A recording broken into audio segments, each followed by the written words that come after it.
understand. Seems it never ends. Double nickels on your dime. I thought we were friends. How do you want me? How do you want me? Wanted me. You people wanted me. There's a new song and dance going on. Hello, y'all. Happy New Year. It's Darren Rose Radio. Hanging out today. By the way, I'm so glad we're drinking and we're outside. Despite there being like a 30% chance of rain, that means there's a 70% chance that it won't rain. And I like those odds. So we're outside again and hanging out today. Lots to talk about with today's guest. He is a pioneer of the desert stoner rock sound. Founder of the band, I mean, it's a cult band, I think, at this point, Kyuss, and he's also been part of Fu Manchu, Vista Chino, and his most recent project out now, Low Desert Punk. He is Brant Bjork. Hi. How you doing, man? Good. Cheers. This is the first, honestly, Right. actually, Cheers. I think I had a buddy of mine, another DJ. We enjoyed couple of beers during our conversation. So I usually like to start at the beginning. Is just basically, you know, you grew up in the desert. For those that don't know, is about 2.5 hours east of Los Angeles, and it's the basic Palm Springs, Palm Desert Valley. Yeah. We are the Southern Mojave, and we're in the Coachella Valley, and it's a desert, man. And that's and I say we because that's where I'm from, as well as all the people that I was coming from with. Now, you were adopted. I was. You were adopted. Actually, Oh. I just the last episode of last year was a friend of mine who worked radio promotions for years. Her and her husband just adopted a baby girl. So we talked all about that process. Yeah. Just as a side note, do you? So you were very young. You were. Yeah, well, I was my blood mother was she had a rough one, and so she God bless her, but she kind of technically abandoned me, and I spent the first year and a half in a foster home. Okay. And then was, of course, blessed to be picked up by a couple of amazing human beings who adopted me and raised me and took me out to the desert. And where was your foster home? It was in, I believe, Riverside. Okay. Yeah, and I was born in Redlands. Or although my blood mother says San Bernardino, but she's you never know. More glamorous, it's kind of all in the same area there, Right, Yeah. the foothills, basically, of the Big Bear area. And then your birth mother, was there ever any contact with her again? Yeah. I ended up finding her and meeting her and establishing a relationship. In fact, Great. you know, we just talked to her actually just last night actually, and yeah, you know, and it's good, you know. Yeah, nice. First introduction or first exposure, I guess, to music as a kid growing up, was that through, you know, family stereo? Was that through friends? You know, was it? When did you first start to fall in love with music? Was it junior high? Well, I first started falling in love with music with exactly what you just said, with the family stereo and with my friends. Yeah. And the family stereo, my adopted parents were a little older than my peers' parents. They were in high school when rock and roll came out. Like the So, Elvis. like and, in 55. Yep. So on the home stereo, I was subject to really good music in terms of, you know, rock and roll, like Chuck Berry and Ray Charles and Fats Domino, Little Richard. Yeah, I heard a lot of that around the house, and so that got the fire started. And then in the neighborhood, I was the youngest of all the kids in my neighborhood, and they were, you know, it was the late 70s, so they were into, like, you know, Kiss and Nugent and the Stones, and wasn't quite as motivating as Little Richard, but I could hear the same kind of, you know, animal there, And Yeah, and what was the Palm Desert, Palm Springs area like in the 70s, 80s for a kid growing up? Was it? What did you guys do? Did you get in trouble? What kind of kid were you? yeah, well, when I was really young, I grew up in La Quinta, out in the Cove, where there was nothing. And we moved. Snakes kept getting in the house, and so we moved to Palm Desert, where there was more people And less snakes. And Palm Desert at that time, La Quinta was a wasteland. I mean, there was like maybe 5 houses in our whole Cove area. For us that grew up out there, it was just a sleepy little desert town, close knit, small community. Mm-hmm. But over the years, it's just grown and it's grown. That LA San Diego money started to come east. It's like Orange County or something. Exactly. Now. Yeah. Okay, and I think, Rob, you were talking about as a kid, kind of starting to get into music in junior high. What kind of stuff were there live shows that ever came through? Like, what kind of exposure did you have outside the family stereos? You started to become a young man, I guess. Well, I mean, I discovered the Ramones. It was kind of like freak luck, Yeah.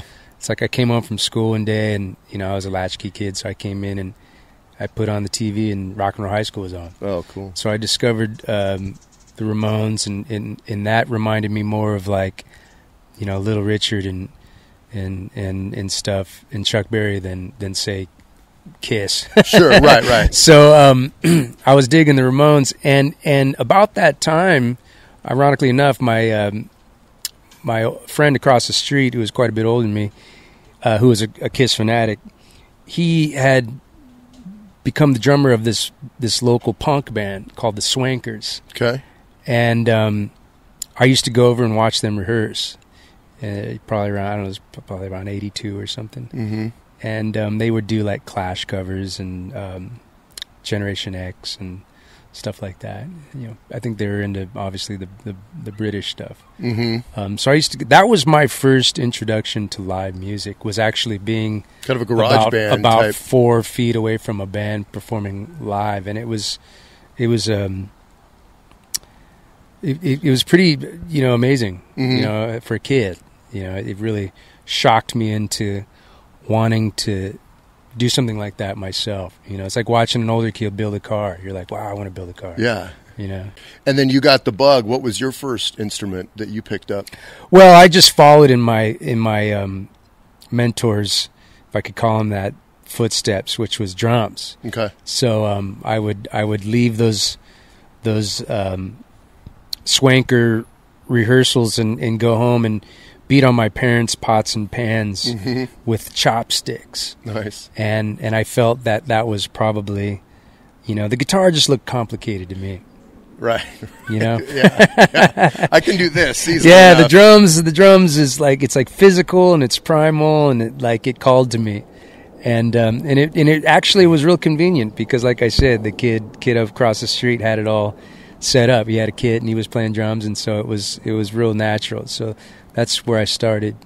What kind of student were you? Were you skipping class? Were you getting out? Were you? Yeah, I mean, that was my big thing. Is that my parents were like, they never pushed education on me because they knew that I had fallen in love with music as a child. That's what I wanted to do, and they gave me space. They didn't bother me, but they both just sat me down and said, just don't quit high school. Yeah. Just graduate high school. That's all we ask.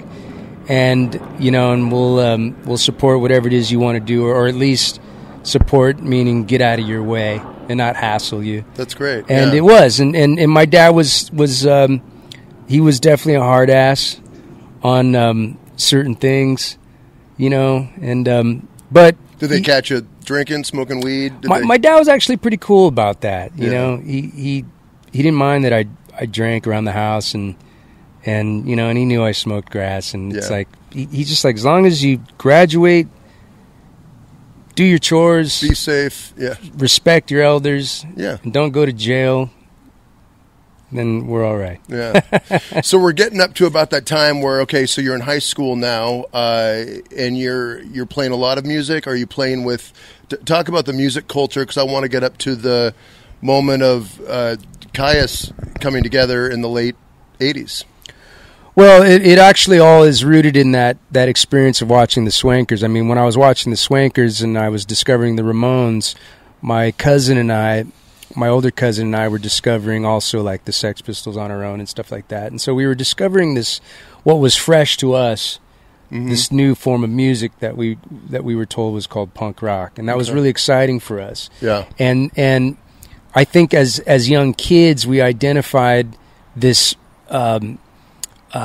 grassroots element in punk rock, where it was like people doing this thing for no other reason that they just needed and wanted to do it. And that intrigued me enough to start asking questions to some of these older kids that I was watching in the neighborhood playing. I said, what is this punk rock thing?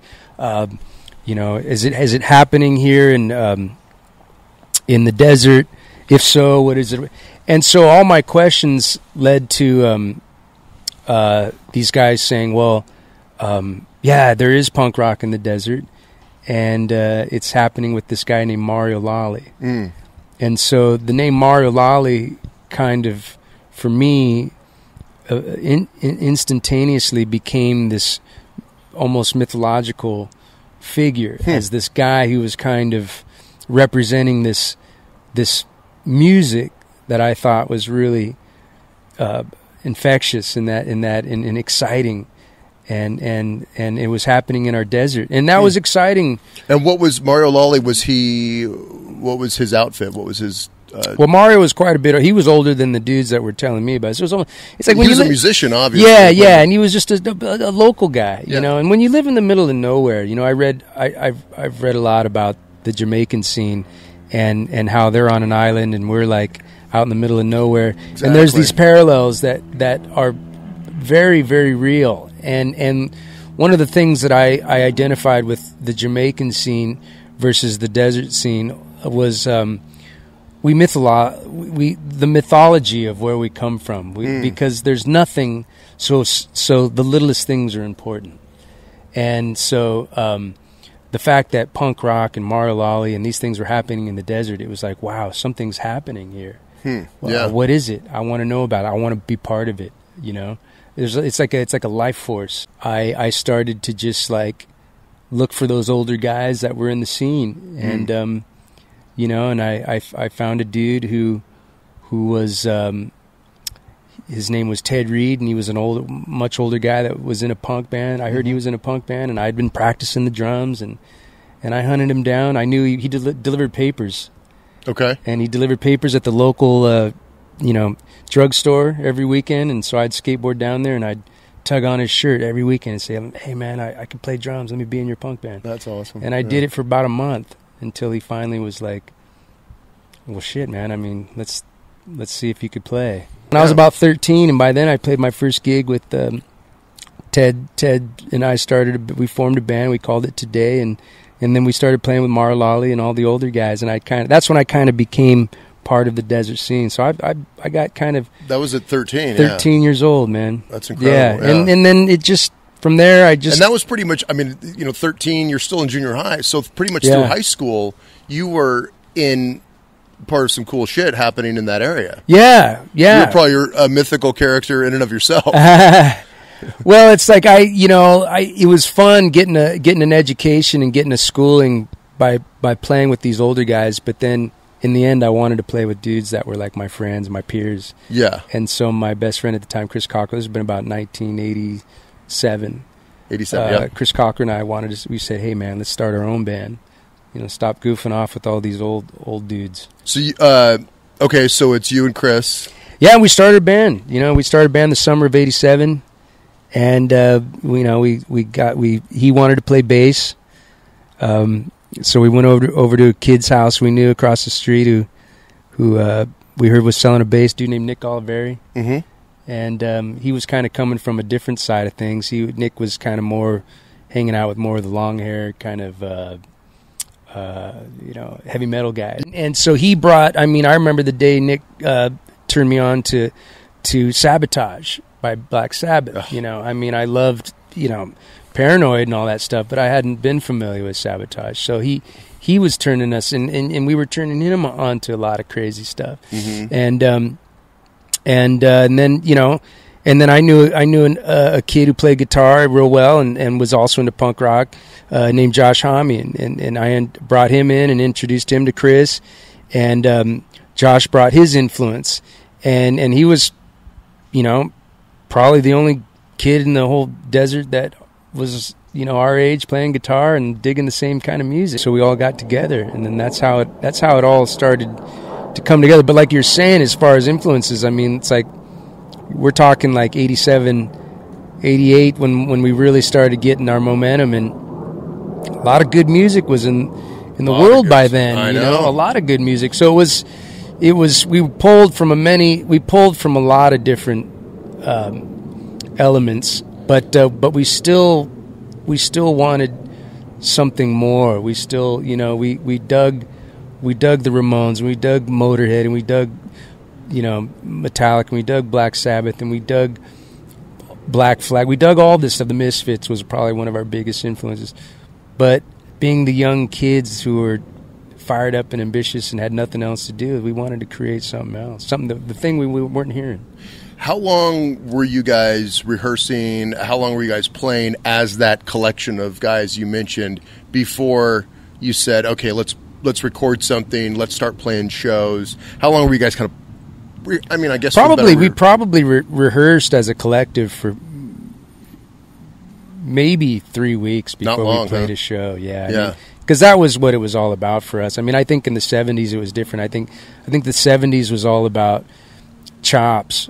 I think you look at the bands that kids had to like emulate in the 70s, whether it was like, Zeppelin or Kiss or Styx or something. These guys were all chop guys. Sure, right. But for us, it was energy and it was primal, and it was more raw. Bring some fire. And so, and in that fire is useless if you're just going to hang out in a garage or it's in a good point for everybody. All bedroom. the kids out there making music in their bedroom. It's like you got to get out there. So our whole thing was, as soon as we can get through the song, we might as well go play it for everyone. Yeah, let's go get out and contribute to the scene, or try and if the scene's not there, let's try and help build one. And what was the collective creative process then in those first early weeks of Kyuss all playing together, getting out, playing the shows, developing the songs? What was that creative contributions like? Both Josh and I bonded early on through the songwriting process. Mm-hmm. I think we both took the time to study the craft of songwriting. So we didn't listen to records and believe that we inherently understood that those records and those songs didn't just fall out of the sky. Right. They were crafted. These bands created them, and so we studied the songs. And it's hard because the emotional push and pull of a great song almost doesn't want you to study its formality. Yeah, that's a good point. You got to have discipline. So, but we would listen to a song and study it together, and we'd be like, all right, now listen how they play this chorus one time. What were some of the songs you were studying? Well, we studied the Misfits quite a bit. Okay. I studied the Ramones quite a bit, and then we studied the Misfits. We listened to a lot of Black Flag, but I think when it came to songwriting, we were probably more intrigued with the Misfits because they I think whether we knew it or not, we were probably discovering the pop element in something really radical like punk rock. That's a good way to put it, yeah. Yeah, and so we studied that. And that tipped the point to being what I would consider a pioneering sound, where you're manipulating, after studying something, you're innovating, you're doing something different that hadn't been done before. Yeah, at well, least to your ears, to that area at that time. Well, we were ambitious to put a band together, and we wanted to create things and move forward, and we understood that like there was interchangeable parts, but if you didn't have a song, it didn't really, it wouldn't matter. It wouldn't be as effective. But what was the decision to change out of from Sons of Caius to Caius? Well, we were originally called Katzenjammer, which was Right. which was a name that I found that it was like a German word that was referring to like a hangover or something comical. So we just kind of used that for a little bit, and then that was still in high school, right? Yeah, and then we outgrew that pretty quick, and then it was time for a new name, and I went back into the lair and found this old Dungeons and Dragons book that I had laying around from a couple years prior, and I found this name called the Son of Caius, and I thought it just seemed trippy and different and cool. And what I liked about it is it didn't imply a specific style of music. Yeah. That's what I really liked about it. I mean, Motorhead or Metallica or Slayer or Black Flag, you can get it invokes an you can image. get a pretty good idea of what you might be in for. But Son of Caius, and of course we pluraled that, and then I think we outgrew just the Sons of. It was just unnecessary. I think, short, sweet. Let's just cut that off and get right to it, and be called Caius. Yeah. What was were you guys making that trek back and forth a lot from to play LA? Sure, absolutely. Our manager, and that's a story in itself, but she discovered us, and then her whole thing was like, do you guys want to leave the desert? Do you want to get out? And for us, it was like, wow, that's unreal. We never even thought about that. Yeah, I mean, our someplace else besides. For us, it was like we just wanted to play a generator party out in the middle of the desert.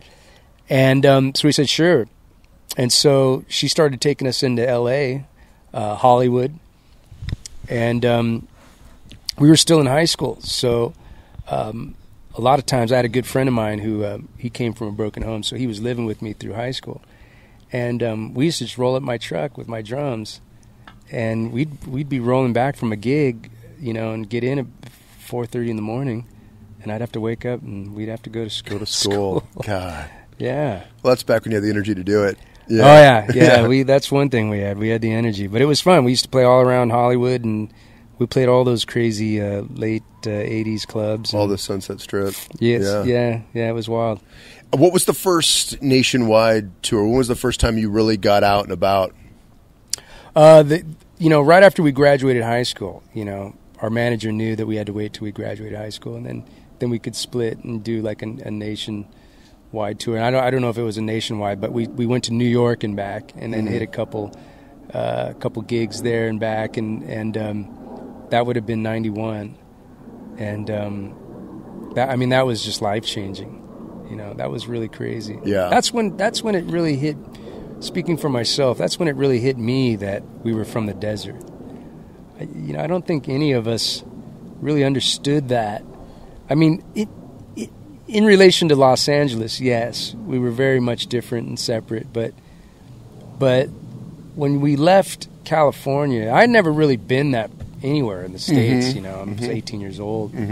And to go to New York and come back, by the time I got home, I was like, wow, man, like we're a little different. Not better, not special or anything, but just different. There's something different here. Yeah, and were you, I guess, in the press and with fans, and were you bunched in, because that was 91, that was like Nevermind came out.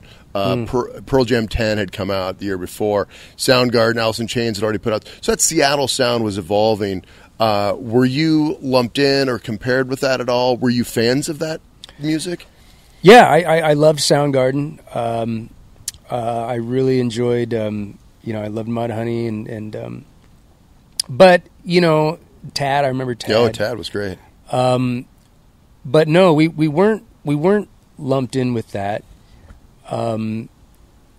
Because Seattle, I think, prided itself on being a club that if you weren't from Seattle, or at the very least not on Sub Pop, Yeah. then don't bother showing up, kind of thing. Yeah. But they certainly weren't, outcasting anybody. I think that was just the nature of things at that time, probably in the press too and stuff. But so it's kind of like we were doing something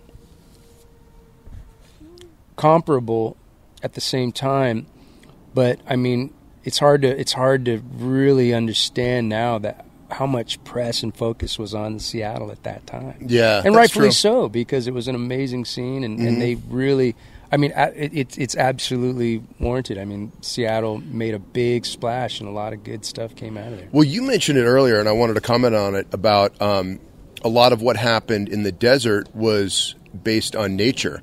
And a lot of the Seattle artists have said the same thing where, I was talking about it earlier, growing up there, 9 months out of the year, it's dark at 4 o'clock in the afternoon, and even during daylight, it's raining. So you don't have anything to do.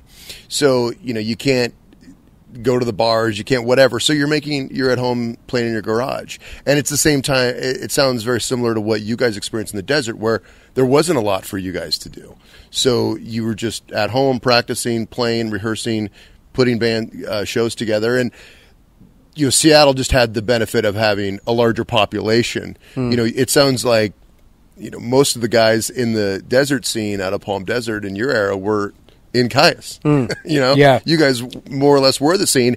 You defined the sound, and then the imitators came in. Sure, and I think as for Caius, I think it would definitely pertain to all the bands in Seattle. I mean, it's hard when there's a movement like that. It's hard to have one band and their particular sound represent the whole. I mean, there were many bands in Seattle, many different sounds, many bands in the desert with many different sounds. Sure. But there was the common denominator, which is just the basic elemental geographical element that I think in time might prove to be something that's really important to music, not just for the creator, but the people that are into it and the people that are ultimately the consumer. Right. I mean, music can arguably be like something that is just totally manufactured and fabricated and can, pop out of some factory in the middle of nowhere. I mean, I think environment has a lot to do with the quality or just the authenticity of any particular music. Yeah. And I always like to say, I'm not in, I'm in the music business, not the business music. It's like the music comes first. And the question is that music, where's it come from? That's the first thing. When I discover a band or an artist, that's the first question I ask. It's like, where are they from? How did you like this success? How did you, talking about going to New York and seeing all this stuff and experiencing new things, hearing new things, meeting, whether it was radio or label people. Did you like that? Not really. I mean, I was excited about the creativity. I mean, I'm naturally wired as an introvert, and I'm an artist, and I like to be creative, and I like to escape, man. Mm-hmm.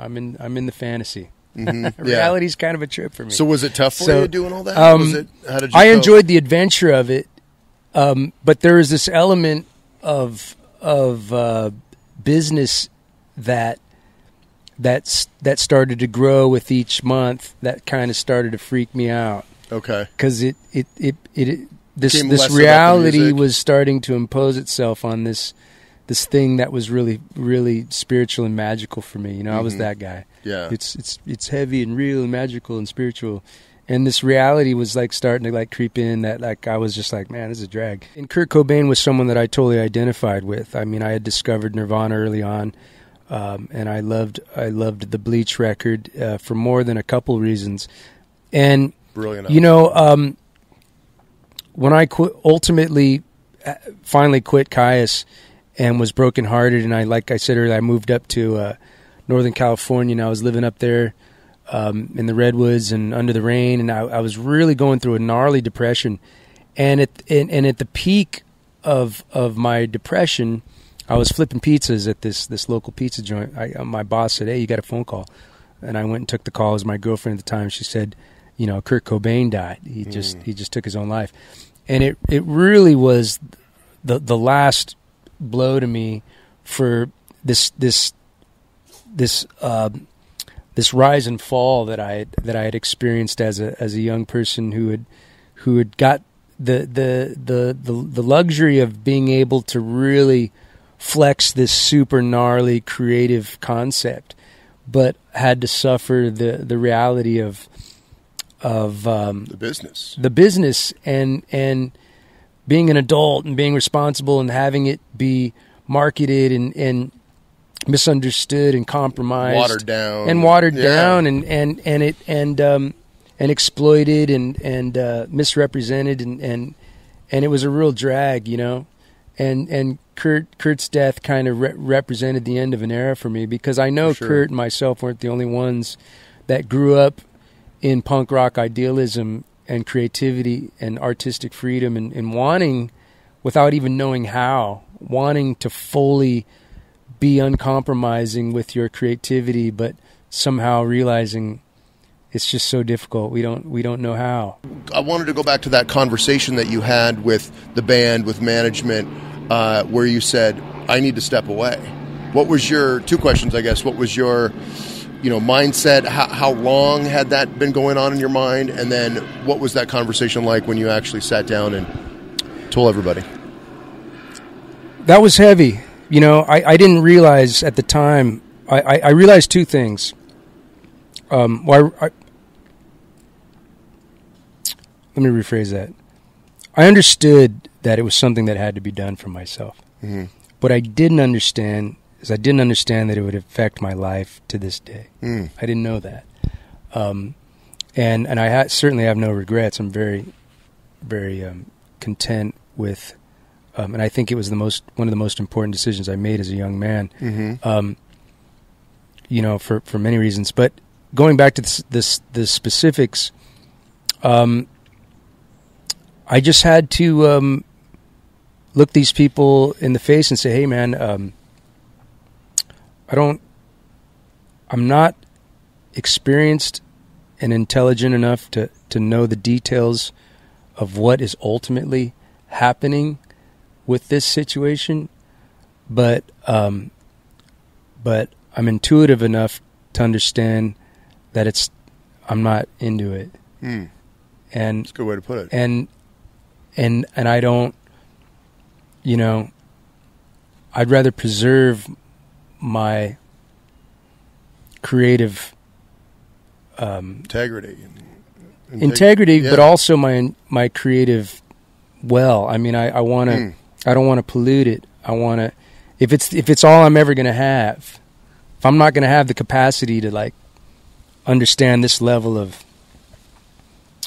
whatever it is, this level of exercise, then I'm gonna preserve the thing that I do understand, which is creativity and music. And now that creativity, did that have anything to do with outside influences, or did that have to do with the creative balance between you and Josh? Excuse me. Well, it probably had a little bit of everything. Josh and I had a fantastic creative relationship that I always thought was probably very similar to. In no means do I. I know what you're going to say. I'm not going to say in quality, of course, but I mean in terms of a personal relationship, it was kind of like McCartney and Lennon. I knew you were going to say that. Where we didn't quite have that equality set for all time in what was once referred to as Caius. Were you satisfied? Was everyone satisfied with the credit structure within the band? in the first record, Wretch, I mean, we started our own publishing company. Our manager explained to us what publishing was, which is essentially the internal business of the band, before the record is put out into the world to be consumed on the whole other level of business. And it's almost like the business pertaining to the creative process.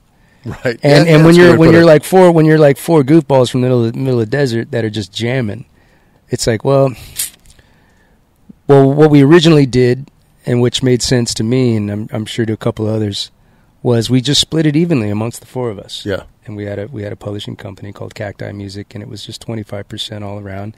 And then we're like, are we done here? Is that good? We're good. I mean, what's better than equality? All right, let's go to work. I want to ask you this while we're talking about it. At the end of last year, I saw the HBO special that the Foo Fighters were doing, and Dave Grohl was talking. They featured the Desert Studio. They were talking to Josh, and Kyuss came up, took a lot of credit for it. I mean, do you feel like that's kind of a accurate portrayal to fans and the world that, you know, he's taking credit for something that it wasn't solely him? Yeah, well, that's, you know, that's a drag, and it's you know, I think he deep down inside knows what the truth is, but you know, I always remember when Josh and I were younger, he said something to me one time that I never forgot. He said, you know, my grandfather told me one time, his grandfather's father, I don't remember what he said. He said, why let the truth get in the way of a good story? That sounds like a grandfather's thing. And I thought, and I thought, wow, that's interesting. But the more I thought about it, I thought, well, it's interesting because for me, I thought the truth is what makes a story good. Mm-hmm. So right there might be just a real basic. That might be our basic difference in opinion. Was there? Do you guys ever talk? Is there ever any communication between you and Josh? Or because I know you've had, you've worked with and kept in touch with all the other guys within the band over the years. You worked with them on different projects. Mr. Chino, did you and Josh communicate at all? Not really. I mean, we tried to in the mid '90s. We tried to. You know, once I left Kyuss, and I think that marked a line in the sand for us. You know, it was time for us to be men, and he followed his path, and I followed mine. From there, you know, you said you were kind of in a depression, and what were you? You were living up in Northern California from '94, and you got into several different projects. You started doing some other things. How long did you feel like it took you to kind of shake out of that funk? About a year and a half. I fell into a depression that lasted solid for about a year. And were you staying away? Did you stay away from music and I mean, messed around with some friends up north, but it was just goofballing, and I think I even gave my drums to someone to take on tour, like just real dark time. Yeah. And then it took after that first initial year, it took me about another 6 months to pull out of it, you know. Mm-hmm. And it felt great. I pulled out of it and reinvented myself and changed my life, and it was awesome. And then what was your, after this episode of you know, kind of working through some stuff and learning the business, you got back on stage? Was that with Fu Manchu? Yeah. And in fact, I was working construction. I came home from work. I came home for lunch, and I got a phone call from an old friend of mine, Scott Hill from Fu Manchu, and he was like, "Hey, man, you know, I need a drummer." And I play drums. Yeah, you know. And so I said, "Wow." I said, "Okay." I wasn't expecting that call. And I joined Fu Manchu, and for the next 5 years, that was like my. I got to do everything I didn't get to do in Kyuss, you know, in terms of develop an understanding of not just being able to go on stage and perform and do something I love, but also keep an eye open and really Scott Hill taught me how to be a band leader. And I didn't know that I was going to be a band leader someday. I thought I would just always play drums, but he was a great band leader. And so I watched him lead a band, and I didn't know it at the time, but looking back, I mean, he taught me how to be a band leader. I guess I want to get up to the Kyuss Lives.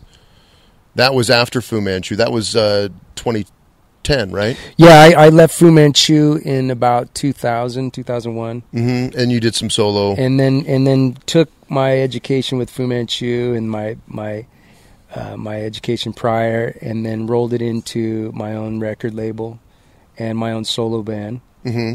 And then and started touring the world, and then And you like touring again? Did you kind of fall back and not fall in love with it, but you get more accepting of being on the road and yeah. Well, it now I had full understanding of the business of how it worked, and I was amongst people that were pleasant to be around, and we were all on the same page. And Mm-hmm. you know, I mean, it's work to go out into the world and travel and perform. Touring is, anyone that's been on a tour will tell you, it's not easy. Oh no. And if you've got internal conflict within the band, I mean, geez, then it's really tough. Your label active at all, or did you? Well, my first You put first out records under it, official obviously. my first official independent label was Duna Records. Yeah. And we had a really good solid run with Duna, and we established a real good footing for what I was doing and putting out my own music and touring and all that. And then that finally tapered off around 2007. Mm-hmm. 2001, 2 to 2007. So we had a good run there. Mm-hmm. And then I ended up just kind of, those were like, you know, the tail end of the Bush years, and I was exhausted, and I started I kind of stuck around Europe. You know, I stayed in Europe with friends, and then did a year in Barcelona and just chilled out over in Great. Europe. And then a friend of mine who was involved in my work with Duna was like, "Hey, man, I got a new idea. Why don't you come back to the States? Come back to LA, and let's talk." And what resulted from that was my second label, Low Desert Punk, which was kind of just an extension of Duna, a rebirth of Duna. Okay. And during this time, I was touring with my solo band through Europe and the States and Australia and things like that, Canada, and and a couple different guys coming and going. And that led us up to about 2010. Yeah. And then whose idea was the Caius Lives tour? That was John Garcia. You know, I was John's I was idea. on tour in Europe, and I was in Switzerland. I'll never forget it. Someone said, "Hey, man, did you hear John Garcia is going to do a tour called Garcia Plays Caius?" And I think they were like kind of prodding me for some kind of criticism. Response, yeah. And I thought, well, that sounds awesome. And they were kind of taken back, like, "Oh, wow, you think that's cool?" I'm like, "Yeah, I think it's great." Yeah. You know, and not long after that, ironically enough, John called me and said, "Hey, man, would you be into touring with me and being my opening act with your solo band?" I said, "Sure." So we went on tour together for 3 weeks in Europe, and I opened up the shows, and he eventually had me coming out and playing drums on a couple of songs, and we had a blast. And then it was all over, and it was like high fives, and that was rad and wow. And you know, and I mean, it only been how many years since Caius had broken up, Yeah. since the mid 90s. I mean, we all have traveled the world and 15 seen years the or influence so, that yeah. it's had on people, and how people everywhere you go with Caius. When's Caius get back together? Yeah, it's that whatever. cultish thing. And so, you know, and to see John go out there with three guys from Holland and make that big a impact, it was like, wow, it's not just talk anymore. I mean, people really had responded. Did he say, hey, did he ever say, instead of the guys from Holland, why don't we get you and Chris, and why don't you get some of the... Well, eventually. I mean, I went home It went to that. Yeah, about a month later, I got a phone call from John, and he was like, "Hey, let's do this." You know, and I was like, "All right, well, hold on a minute." Like this can get, this could Sticky. be great, but it can be equally complicated. Who owns Caius? I discovered the name, and through my studying of intellectual property and trademark law, I feel very confident and very strongly that I do have ownership of the name, and of course should. But Josh and his team of people are very powerful, and they have deep pockets, and who owns the name kind of boils down to whoever has the most money to claim they own the name and back that claim. You guys talked about doing an album. And isn't that when the lawsuit came in from Josh? He said, Josh isn't going to do it. I got a guy that, we'll use my guy that did my tour, who was a great guitar player, great guy. And I said, well, you got to make sure he knows that we're going to do this and everything's cool. And John said, I talked to him, everything's fine. Okay. And it was. We toured for a year and a half, 2 years, and it was great, and there was no problems. And we did plan on recording a new record, and we discussed that the first couple weeks of being together, reunited, and then there was meetings called that I was asked to not be a part of, which I always thought was a bit strange. And it was decided that they were going to negotiate any business that we did under the name Kyuss Lives, and this whole new record concept, and it just got really, it became all that I originally hated and left, which was business, and then they filed a federal lawsuit, and nowadays, you drop a federal lawsuit, it's like, you just go online and you do that stuff, and it's like it's the third entity of the world. It's like the eternal, the external, and then you've got this third entity now, which is the online world. We're so litigious too. It's just tragic. It is, and it had a huge impact immediately. It was the preemptive strike, and we were instantly having to be put on defense and try to defend ourselves.